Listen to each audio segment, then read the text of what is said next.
बिस्मिल्लाहिर्रहमानिर्रहीम। अस्सलाम वालेकुम। अक़सम ज़मील रेसिपीज़ में खुशामदीद। आज मैंने बनाया है भिंडी गोश्त और बहुत ही आसान तरीके से बनाया है। तो चलें जी आपके साथ भी इसकी रेसिपी शेयर करते हैं। तो बिस्मिल्लाहिर्रहमानिर्रहीम। यहाँ पर मैंने आधा किलो भिंडी ली थी। इसको मैंने काट लिया, धोने के बाद खुश्क कर लिया था एक रुमाल के साथ, और अब मैंने इसको काट लिया है। तो मैंने इसको छोटा छोटा काटा है, आपको जिस तरह से पसंद हो आप काट सकते हैं, लेकिन मैंने इसलिए इसको छोटा काटा है। हमेशा ही ऐसे काटती हूँ क्योंकि इसके अंदर सुंडियाँ वगैरह होती हैं, तो मैं इसको मज़ीद छोटा ही काटती हूँ क्योंकि मैं चाहती हूँ कि कोई अगर सुंडी वगैरह हो तो वो निकल जाए।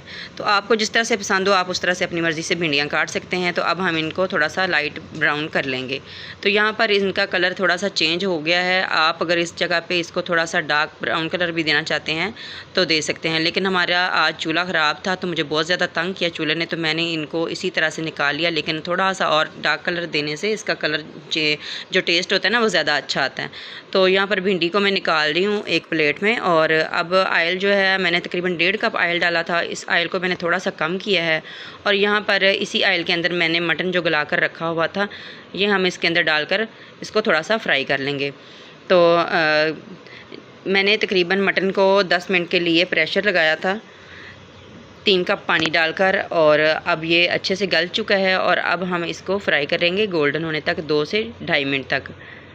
तो 2 से ढाई मिनट तक इसको फ्राई करने से इसकी जो स्मेल होगी वो भी ख़त्म हो जाएगी, और इसका जो ऑयल का जो मटन का जो टेस्ट है ना वो अच्छा हो जाएगा। तो ये देखें इसको 2 से ढाई मिनट हो चुके हैं, और अब हम इसमें मसाले वगैरह डाल लेते हैं।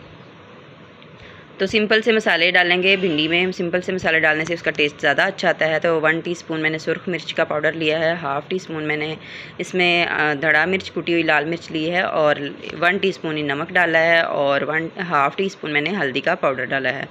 तो अब इन सारी चीज़ों को एक बार इसी तरह से भून लेंगे, और फिर हम इसके अंदर पानी का छींटा हल्का सा लगाएंगे। तो आँच जो है वो आपको नज़र आ रही है, थोड़ी दरमियानी ही रखेंगे। और अब जो यखनी इसकी मटन की पड़ी हुई थी तकरीबन 1.5 कप होगी, ये मैंने इसके अंदर डाल दी है क्योंकि इससे ही टेस्ट आएगा। तो इसको हम खुश्क होने तक पका लेंगे। तो अच्छी तरह इसको पकने देंगे, और इसको मैंने यहाँ पर देखें इस पका लिया है अच्छे तरीके से, और मटन बहुत ही अच्छे तरीके से खुशबू वाला और भुन चुका है, और टेस्ट बहुत ही अच्छा इसका जो खुशबू बहुत अच्छी आ रही है। तो यहाँ पर मैंने 2 अदद प्याज लिए हैं दरमियाने साइज़ के, और 10 से 12 मैंने हरी मिर्चें ली हैं, इनको मैंने बारीक काट लिया है। और अब हम इस टाइम पे इसके अंदर प्याज डाल देंगे। प्याज पहले मैंने इसलिए नहीं डाले थे कि ज़्यादा इसमें घुल मिल जा रहे थे प्याज, तो मैंने इस टाइम पे प्याज डालें क्योंकि भिंडियों के अंदर प्याज थोड़े खड़े खड़े नज़र आएँ तो अच्छे लगते हैं। तो अब हम इनको 2 से 3 मिनट तक इसी तरह से भून लेंगे। तो यहाँ पर मेरे पास थोड़ा सा दही है, ये मैं थोड़ा सा इसमें डाल रही हूँ, तकरीबन 3 टेबल स्पून के करीब मैंने इसमें दही डाल दिया है। तो इसके साथ प्याज जो है वो भी थोड़ा सा नरम हो जाएगा, और ज़्यादा हमने नरम नहीं करना, प्याज को हल्का सा नरम करेंगे, और जो मटन है उसके अंदर भी टेस्ट आ जाएगा दही का। तो यहाँ पर इसको पका लेते हैं। आज मेरे पास गैस का जो मसला हुआ था तो इसलिए बहुत ही आहिस्ता आहिस्ता रेसिपी बन रही थी, लेकिन प्याज जो है मैंने इनको खड़ा खड़ा रखना था, लेकिन वो सारा जो है ना प्लान जो था वो ख़राब हो गया। तो आपको नज़र आ रहे होंगे प्याज जो काफ़ी हद तक गल चुके हैं, लेकिन मैंने इस तरह से इनको नहीं रखना था। तो आपके पास गैस ठीक आ रही हो तो हर घर में तो मसला नहीं होता, तो आपने मज़ीद आँच तेज़ करके आपने इस टाइम पे प्याज को भूनना है।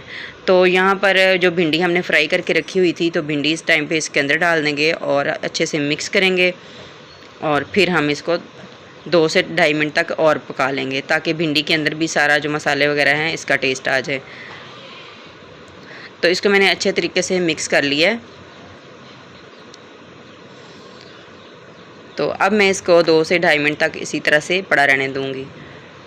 तो यहाँ पर 2 से ढाई मिनट तक इसको मैंने इसी तरह से रहने दिया था, भिंडी को पकने दिया, और अब ये माशाल्लाह जो ऑयल था वो सेपरेट हो चुका है, और अब हम इसको नीचे उतार लेंगे। तो यहाँ पर देखें जी हमारा भिंडी गोश्त तैयार हो चुका है। आपको अगर आज की भिंडी गोश्त की रेसिपी पसंद आई हो तो लाजमी लाइक और शेयर करिएगा, और मज़ीद आसान रेसिपीज़ देखने के लिए हमारे चैनल को सब्सक्राइब कर लें। अल्लाह ताला आपको और आपकी फ़ैमिली को हमेशा खुश रखे। अल्लाह हाफिज़।